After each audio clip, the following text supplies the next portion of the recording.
ਆਪ ਸਾਰਿਆਂ ਨੂੰ ਪਿਆਰ ਭਰੀ ਸਤਿ ਸ੍ਰੀ ਅਕਾਲ। ਹਰਪ੍ਰੀਤ ਸਿੰਘ ਤੂਰ ਵੱਲੋਂ ਤੁਹਾਨੂੰ welcome to mainstream with we will have a professor from India talking about some of the issues. But ਸਭ ਤੋਂ ਪਹਿਲਾਂ ਆਪ ਸਭ ਨੂੰ ਨਮਸਕਾਰ, ਆਦਾਬ and shalom. Like I always say, New York City, we have all these people living from every part of the world. And those who have not experienced the life in New York City, I think they are missing quite a bit. And yeah, Professor Bhatti is going to be our guest today from, he's a professor emeritus, if I may say, from Punjab University. He was professor of sociology and he's a provost Punjab University, Patiala right now. And you know, he has held various positions within the university, and right now as we talk about today, he is a sociologist actually and also political commentator in Punjab. And one of the reasons why I have him today is we are going to talk about the controversy on Satloj film, why there is a controversy about it and what could be the ramifications, and some of the narratives which are being set by the governments and the BJP for them to come into the power. That's also one of the issue. And you know, there is something which I definitely will share once Professor Bhatti is with us, but let me first bring him on line with you so that he can also say hi and sat sri akal to all of the viewers and the audience which we have on the show. Bhatti Sahab, Sat Sri Akal. Sat Sri Akal to sahab. It's very nice to have you with, and Sat Sri Akal to all the listeners and those who are viewers. So it's pleasure for me to interact with you. No, it is our honor to have you online, you know, where from sociologically point of view and political point of view, India de bichon. Before I go there, let me you know, ask the audience, ਅੱਜ ਦਾ ਸਾਡਾ ਜਿਹੜਾ show, it's not going to be just in English like usually it used to be. It's going to be mix of English and Punjabi and maybe some Hindi in it. But bear with us, kyunki this show is going to be very important from certain aspects. ਤੇ ਭੱਟੀ ਸਾਹਿਬ, ਜਿਵੇਂ ਕਿ ਮੈਂ ਤੁਹਾਡਾ mention ਕੀਤਾ ਹੀ ਆ, you know, and you are a sociologist, you spent whole your life in Punjab ਦੇ ਵਿੱਚ ਤੁਸੀਂ ਜ਼ਿੰਦਗੀ ਆਪਣੀ ਬਿਤਾਈ ਆ। ਮੈਂ I left it in 82, December 82, ਬਹੁਤ ਕੁਛ ਹੋਇਆ ਉਹ ਤੋਂ ਬਾਅਦ। ਤੇ so first let me, you know, get ਤੁਹਾਡਾ ਕੋਈ perspective within that in very short, you know, ਕਿ ਅਸੀਂ 80 'ਚ ਕਿੱਥੇ ਸੀ, ਹੁਣ ਜਿੱਥੇ ਖੜੇ ਹਾਂ, what's the difference and what is still same? Should I respond in English, Punjabi or Hindi? ਤੁਸੀਂ ਜਿਹੜਾ ਕੰਫਰਟੇਬਲ ਫੀਲ ਕਰਦੇ ਆ, ਪੰਜਾਬੀ 'ਚ ਕਰ ਦਿਓ, ਕੋਈ ਚੱਕਰ ਨਹੀਂ, ਇੰਗਲਿਸ਼ ਕਰਨਾ ਇੰਗਲਿਸ਼ ਕਰ ਦਿਓ, it doesn't matter. Okay, it depends on the audience, so I will try to justify that. Yeah. I think that your question is relating to the development of Punjabi society. So if we look at it, for instance, after 47, within this new Punjab, Indian Punjab, which we call is, there were major things, particularly Green Revolution changed the whole society, because mechanization and commercialization of the agriculture basically is not compatible with the village society. Primarily, Punjabi society was based on village, what we call brotherhood. It was almost near to tribal or rural societies as in all the world. But with this thing, large sections of we can say rural population, they were dispensed from the agriculture. Most of the people migrated to particularly artisans and others. So when it got stagnated in late 60s, then there was a lot of resentment. First in the form of, we can say, Naxalite movement. Then in 80s, it was in the form of, we can say, Sikh militant movement. So society in that way is not normal. After 80s, due to the lot of suppression of that movement, youth got disenchanted, and youth is almost every person want to migrate from there. So there is a lot of, for instance, environmental crisis, air is polluted, water is polluted, and social crisis is, for instance, that village society is not that society now which you left. There is no we can say authority of the elders in the village. There is no structure as such.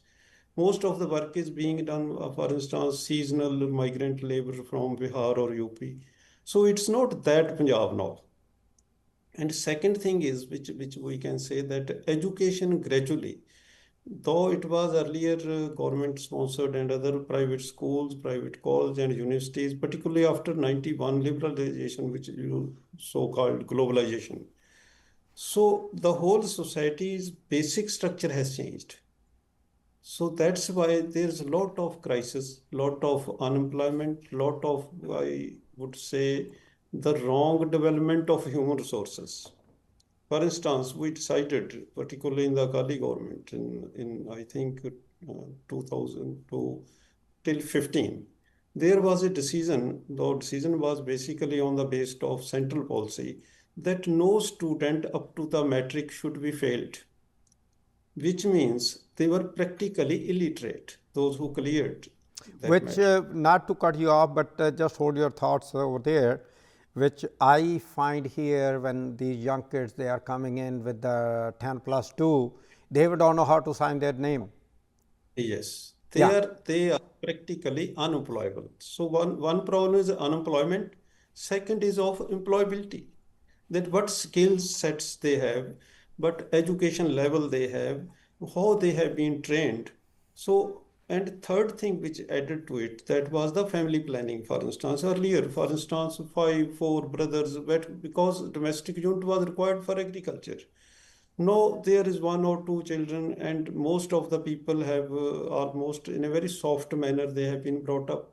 So they are not that hard, but situation is hard. So that is the major problem, and they fall back on the family resources and other things. For instance, most of in Canada and America, you will see that most of the parents they sell their land to settle their wards abroad, and even abroad, you know better than me that earlier generations, for instance, this is fourth or fifth generations. The first generations were people like Sond and other. They made their name even in North America, Canada, and in this. Wherever they went, they created wealth. They created social capital also. And they created a very good image of the Sikh community, Punjabi community. But gradually, that moral fiber, that moral stature is going down. Latest, you know that FBI has found that most of the gangsters they belong to this area. So this is the tragedy which is happening before our eyes. So actually, because I want to move on to the current issues, yes, what you have talked about, I read about it quite a lot, and there are things. I still remember there used to be, I think in Beyant Singh's ministry, there was a cabinet member, Mr. Atwal, who died a couple of years ago. If I remember it correctly, he was one of the cabinet member in Beyant Singh's, when Beyant Singh was Chief Minister of Punjab. And we had a conversation here about same thing about the youth employment and stuff like that. In these countries, the government is not the biggest employer. Government actually creates the system where individuals can start their own businesses. They guide them. They set up the systems in a way, the things which the private business will not do, government does it. Building the roads, building the big bridges, and sewerage, and this and that, because the businesses, they do not have any interest in that. Even though in US right now there is a movement going on where Republicans are privatizing the water supply and this and that. Wherever it was privatized, the cost of water delivery has gone through the roof. and people are happy about it. So that is something, which I think something which the government in Punjab, which probably you can communicate to whosoever will come in a way that if you provide proper opportunities to the youth, they definitely can achieve the things. I think this, definitely we will talk about it. This Cockroach Janata Party showed that youth is more capable of than what we thought that they are capable of. Anyway, so going back to, I want to talk about the movie Satloj. Originally, it was Punjab 95. It was on the life of Jaswant Singh Khalra, and how the narrative is being created. KG, again, the outside elements are trying to destabilize Punjab again. Okay, the central government has always had interest in keeping Punjab destabilized. Why? That is something, which probably you would know better than me. We will talk later on. But at current situation, after the movie came out, what you are hearing from the ground, and also what is your take on this movie? Is it the way they are saying कि जी कल्ला ਉਹਦਾ ਦਿਖਾ ਲਿਆ, ਹਿੰਦੂ ਮਰੇ ਉਹ ਨਹੀਂ ਦਿਖਾ ਲਏ? I think Bittu made a statement ਕਿ 35,000 ਹਿੰਦੂ ਆ ਜਿਹੜੇ ਉਹਨਾਂ ਨੂੰ ਸ਼ਰਮ ਆਉਣੀ ਚਾਹੀਦੀ, something like that. I mean, ridiculous, when those comments come from elected officials. But anyway, what is your take on that? So actually, there are 2-3 things about it. First is the location, geographical location of Punjab, and the total influence of the geopolitics. For instance, border is with the Pakistan, and drones are coming, so many drugs and so many things are coming.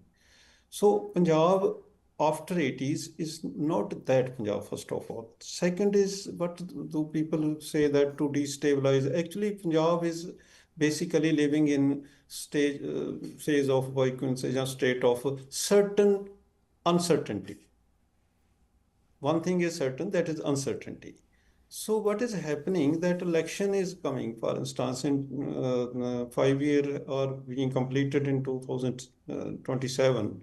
So because of that election, all the parties, all the interested groups, they are trying their own propaganda machinery and their vote banking, social engineering, whatever they can do. So in this situation, Satloj movie came. Earlier it was stopped. There were almost 120 cuts by it was not allowed basically. The whole movie was basically dissected.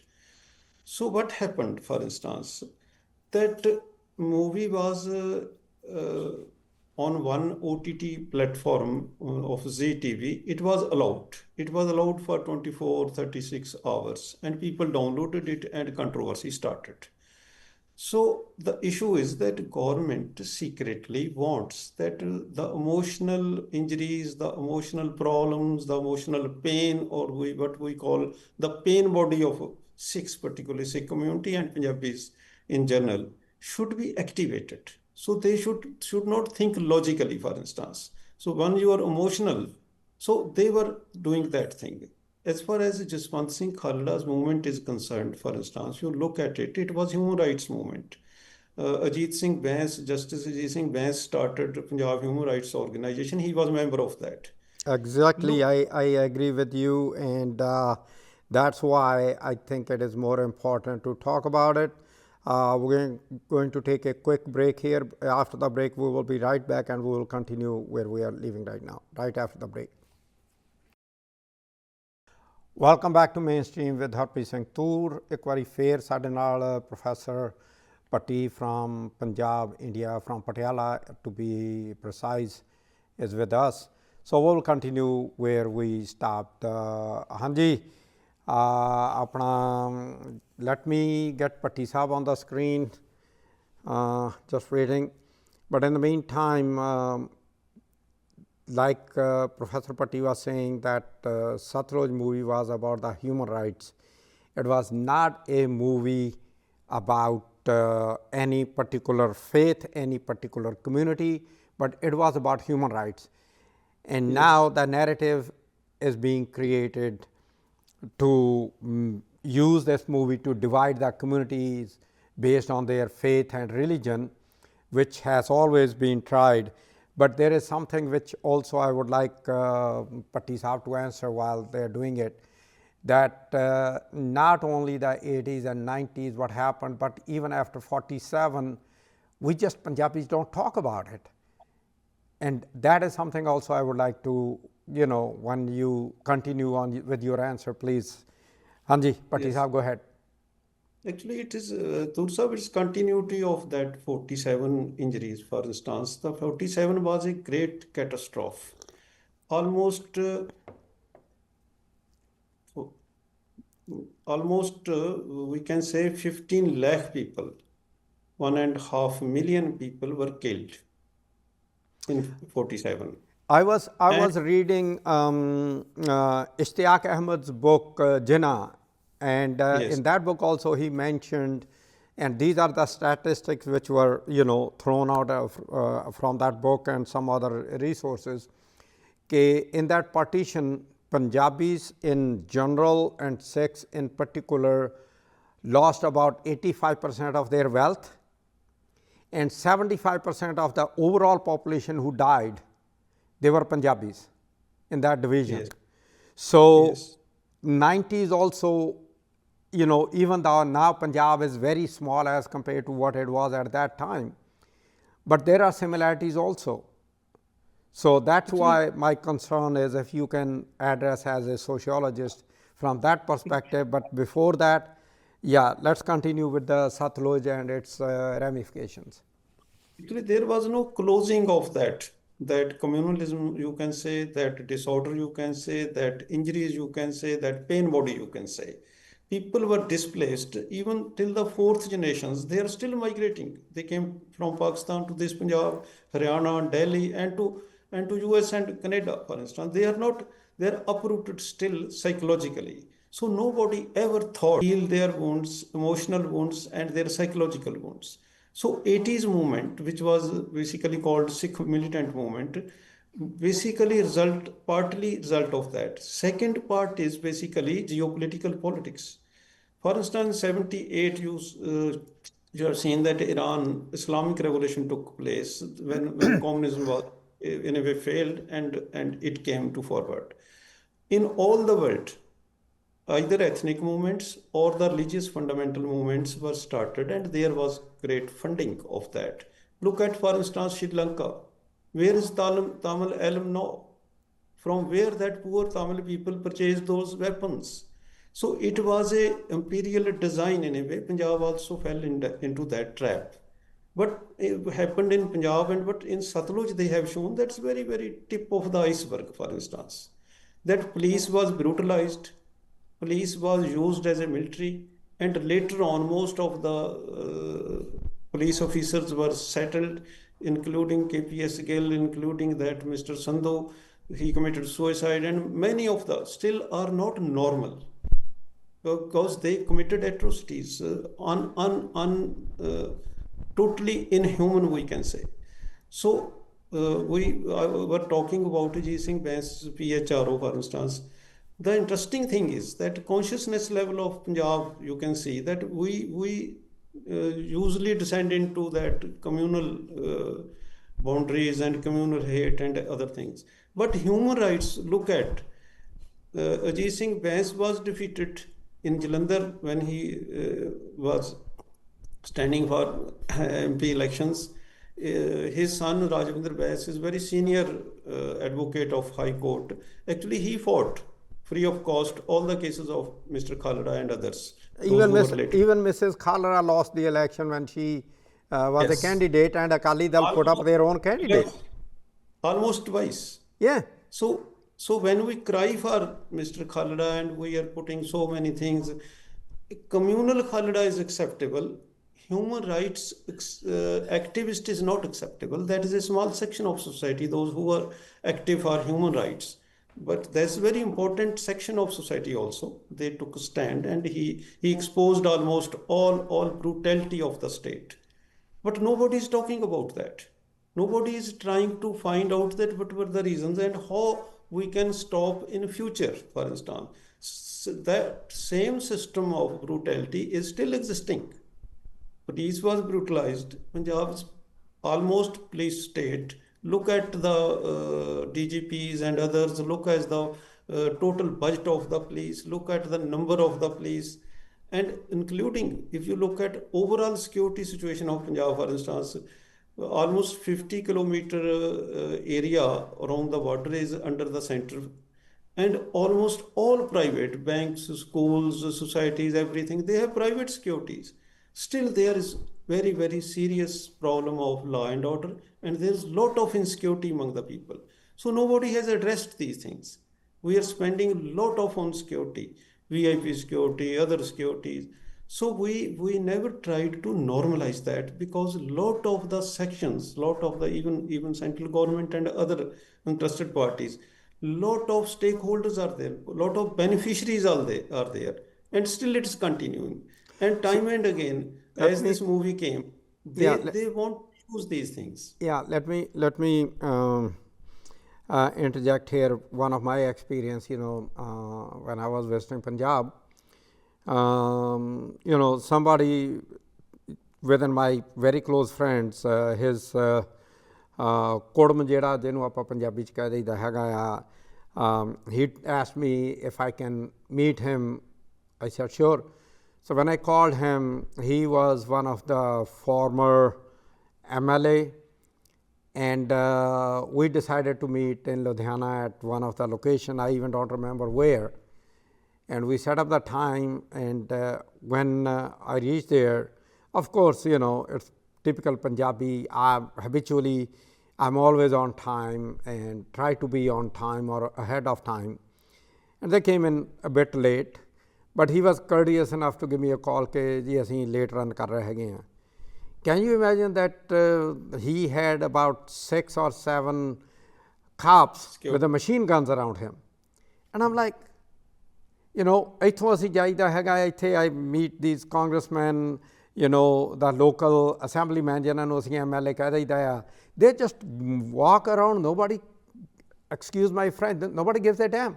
Their people even don't know if he is our elected official, even though they every 3 to 4 months they send a mail, a paper mail, telling them what we have done, what we are doing, and what is on the topic. Punjab chal jao tusi, there is so much wastage of funds just to protect who? I think it is more about the ego than their physical threat to them. Correct me if I'm wrong. Yes, it has become status symbol also, that if you get security, you are an important person. So Punjab is basically in that pendulum. It is from political terrorism to state terrorism. We have been moving like that. It has not gone. The basic problematic is still there. We are not, we don't know practically, or nobody is bothered about that how our children, how our youth should be trained, how they should be made peaceful human beings, how they can live peacefully. Or maybe they are not even concerned about that, how the kids should feel to be within a normal society without all those people walking around with those machine guns and AK-47s from the government. I'm not talking about individual, from the government, because ultimately that psyche stays with you when you are growing up. You know it better than me. Actually, the iconic people, all the singers, all the important people, they are almost within the security. So they become icons, and everybody who is following them will try to do that and increase that thing. So it's based on fear, terror, insecurity, and other things. Even this culture of we can say gangism, for instance, it is a result of that. There is something which I want to share with you.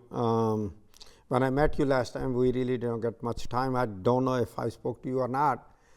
I know even though the current administration in India, in US, Trump administration tried to get Mohammad Ahmadinejad to get installed as president of Iran again. And here is a person who always said and mentioned that Israel should not exist. And when he came here in U.S. To New York City at UN Council United Nations meeting, Columbia University invited him to speak. The mayor of New York City, where Columbia University is located, was Rudy Giuliani. Rudy Giuliani wrote to Columbia University to disinvite him. Columbia University wrote to Rudy, we do not tell you how to run the city, so don't tell us how to run our institution. Just imagine, the freedom of thought and everything. And that is something which my concern is, that all those young people who are growing up in Punjab or in India, not just Punjab, in India, if they would ever be able to understand freedom of thought, freedom of speech, what actually it means when it comes down to practical. What do you think about that? Actually, freedom of thought, freedom of speech, freedom of expression, these are basically slogans for peaceful times. When you create always a warlike situation, there is no possibility of that. We have our leadership, for instance, have very fragmented minds. We have to go for a quick break. After the break, I will be right back. Just hold your thoughts right here, then we will continue right after the break. Welcome back to Mainstream with Harvinder Singh Bhatti once again. So we were just talking about freedom of thought, freedom of speech, and Professor Bhatti was mentioning about the time when the time is normal. To me, then it means the government just doesn't want to be the normal time. They just want to have emergency, from one emergency to another to another. So as far as the geopolitics is concerned, there is no doubt about it that Punjab is in the forefront, but so is Gujarat, sharing the border with Pakistan. Why nothing is happening in Gujarat? Maharashtra is just off Arabian Sea with Pakistan. Why it is not happening there? Why it is only in Punjab and Jammu and Kashmir? Rajasthan is there. It's not there. So if we really need to understand that issue more deeply, I think this is something also we need to look at. But I'm not specialist in any of those fields. So that's why we have Professor Bhatti with us talking about it. Bhatti Sahab, I'm waiting for him to, Bhatti Sahab aa gaya. Bhatti Sahab, you heard me, right? Yes. Yeah, okay. So first you finish your thoughts, then let me hear back what you think about what I said. There is another angle, for instance, which differentiates Punjab from Gujarat, Rajasthan or Maharashtra, for instance, as far as border is concerned. Punjab basically after 80s, because only Sikh community dominated Sikh community and J&K Muslim community.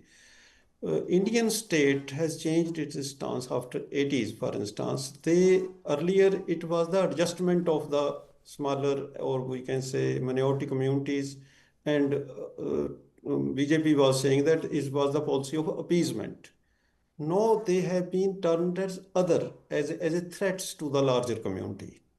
So as you portray them as the ugly other, as the dangerous other, you can use the insecurity of the larger community for voting pattern. So this is happening now. So Punjab has been deliberately portrayed as a dangerous place, as a we can say the people, for instance. One of my friends, he was a scholar, a Hindu person. I asked him that what changed after, what your perception how it has been changed after 80s. He said that before 80s, if there was a single Sikh in any train, everywhere, everybody was feeling very secure that Sardarji is there, no problem. Now, after 80s, after all these happenings, now if there is a Sikh, we feel insecure that Sardarji is there, there will be some problem. So this has been deliberately done by the deep state of India to portray them as militants, as aggressive, as dangerous, as even if you listen to the speech of Indira Gandhi before she delivered before the launching of Operation Blue Star, she said that they are not coming to the talking table. The talks were going on. So it was a deliberate thing that portray this community as a dangerous community and then use the other insecurity of the larger community. And still it's going on. Well, Even this Satloj movie, there is there it is it's there a is deliberate thing for that. yeah, there is something, which with this the demonstrations in Delhi at Jantar Mantar by Cockroach Janata Party, those young kids, when they were being beaten up, they were not getting food, they were shut out of the Hindu temples. Gurdwaras opened up their doors, fed them, and you see the statements from these kids about the Sikhs, which actually for them it was eye opening. So I'm Yes, just yes, actually confirming what you are saying, making, agreeing with you that yes, it was a yes, deliberate thing to depict. And I'm here in New York, and I personally know the people who actually go to Indian consulate at the end of the day, either personally or pick up the phone and call somebody there to tell them कि फलाने गुरुद्वारे की होया, फलाने ने की कहा, उन्हें की कीता. And there are people within the societies in the administration who actually are paid or indirectly patronized by the government. So yes, generally over here, when you listen, even the Khalistan movement, when you go, if they do a demonstration, you really don't find that many people. But in India, the government media will pick up only that aspect. They will not pick up. In New York, we have close to 100,000 plus, families living in the tri-state area. And when these demonstrations take place, barely 100, 200 people show up, but they will not talk about anybody else. But there is another factor also which I think which is very important. We'll talk maybe some other time. As you probably, I did mention to you that I ran for New York State Assembly.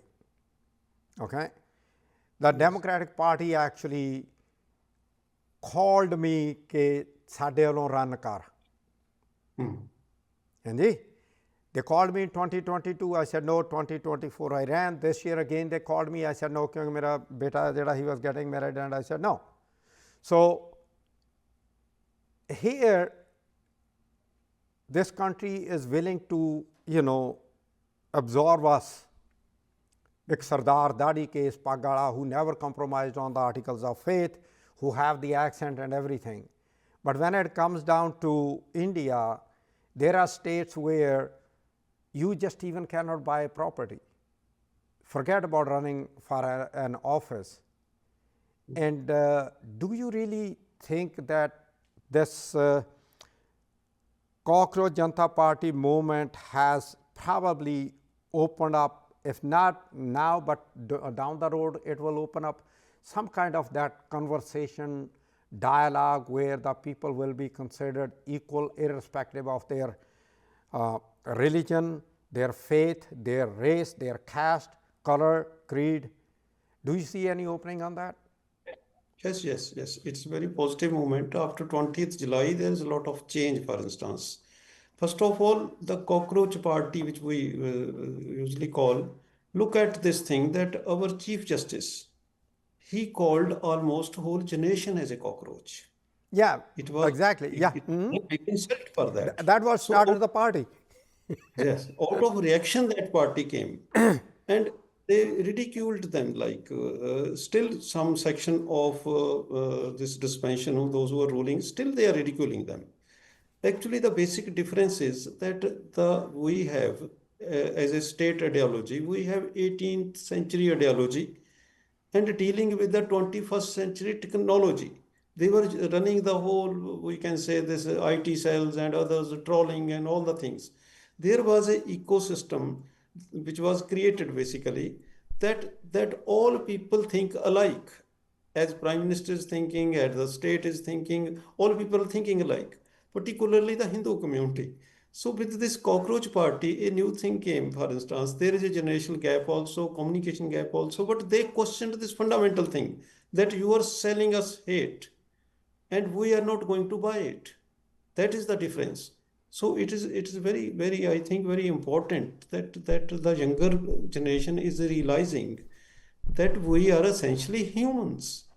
Those who is creating these divisions among cockroach, among communities, among Muslim, Hindu, and other things, they are very, very small people, and they are on back foot, for instance, and their agenda is basically hate. They are hating these students also.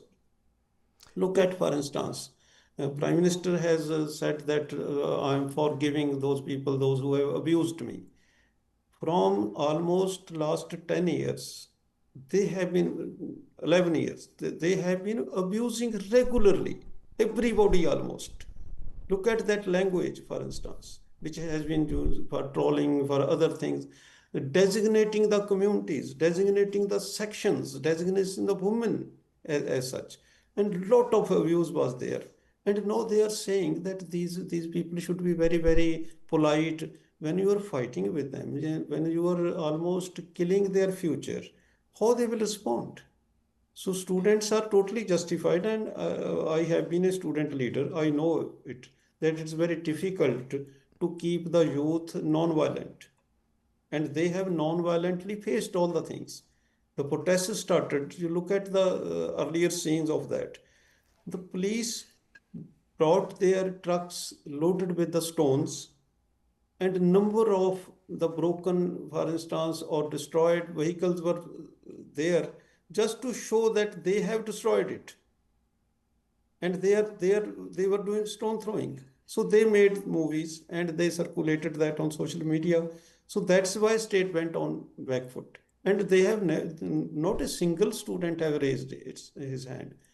You know, People were being this is very interesting that you are bringing it up, because I was having a conversation with somebody about 3 days ago, and he was giving me the narrative, "Ji CIA ne karwaya hai," and I was trying to tell him that CIA at this point, for them, China is the biggest threat than India. They need India right now. So CIA, why CIA would do anything like that in India right now? You know, but he was so much adamant. The reason I think was he thinks I hate Modi. I don't hate Modi. I just don't like the policies. Simple. It's a question of person. Actually, CIA has not told the Chief Justice to tell the whole, designate the whole Exactly. generation cockroach. Exactly. It's And very then, you know, silly. that government actually tried to make the narrative everything, you know, It's which from will time suit them. immemorial. From times immemorial, it has always been a style of the state to blaming others for their failures. Yeah. Small break here, and we will be right back. Welcome back to Mainstream with Harvinder Singh Bhatti once again. We are walking into the final segment of today's show, and I know time is always the issue. There are so many things to discuss, and Professor Bhatti was generous enough and gracious enough to give us the time to talk about it.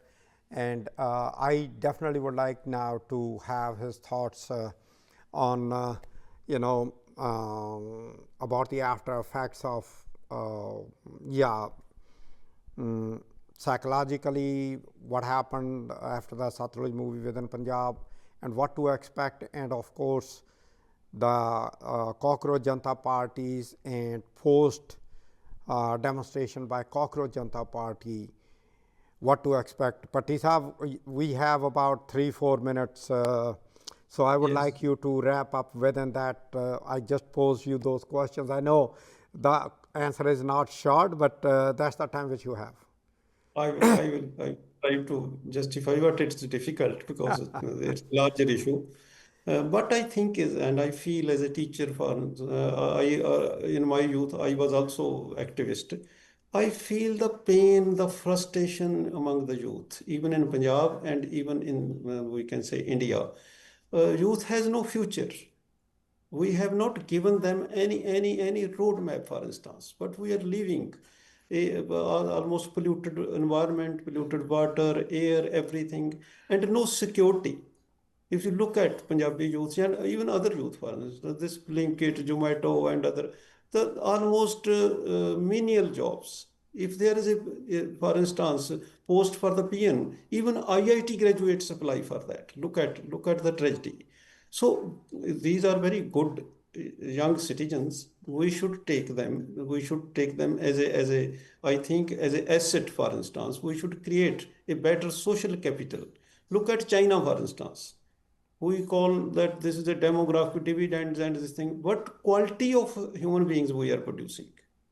We are producing basically mobs, not the conscious human beings.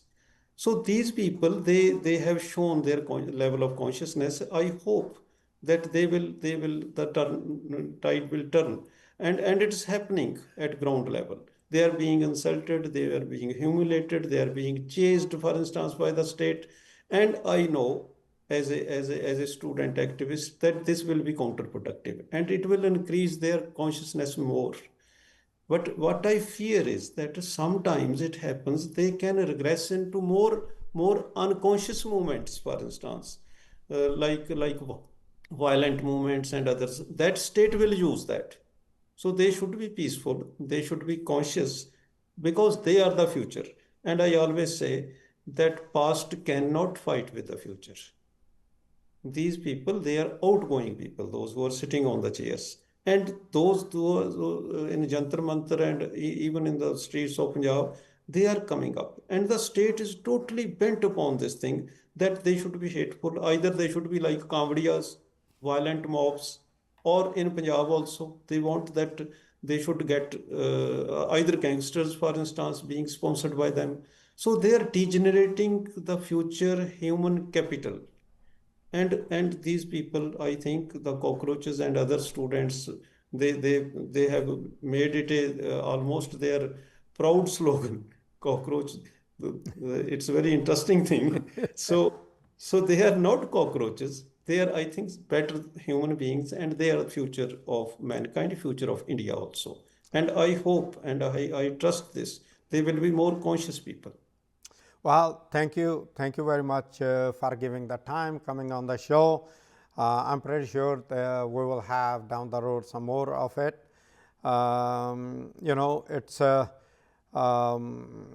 It's an honor, no doubt about it, to have you on the show. But also, I wanted the audience, especially on the Western world, who watch the show, to understand, not just to buy what the governments tell you. It's like over here these days, Trump tells you something in the morning, by noon it is different, by the end of the day it is totally different. And I don't see any difference between, what is happening in India, except that India is on the other side. A lot of things are being trying to, muzzle down at the gunpoint. But Professor, again, thank you very much. Thank you, sir. Thank you for giving me time to interact with your audiences. All the best. Thank you so much. So now going to, rest of the time which we have, as you have been hearing this Iran war off and on, that, now there is a ceasefire, now there is no ceasefire. Right now, yeah, I'm hearing that there is a movement going on for some of the compromises. Now the question is, Iran never used Hormuz as a choke point till Trump administration and Bibi Netanyahu's administration in Israel collectively decided to attack Iran and killed their first and second tier of the leadership in those attacks. And now those people who survived including the current leader of Iran, survived that bomb. His family was killed, including his father. Now, to expect them to be more rational immediately, I think it is really hard, because they know from day one, since 78 revolution took place in Iran, that Western countries wanted to kill that regime from day one, even though democratically elected government in Iran was taken down by the US and British governments.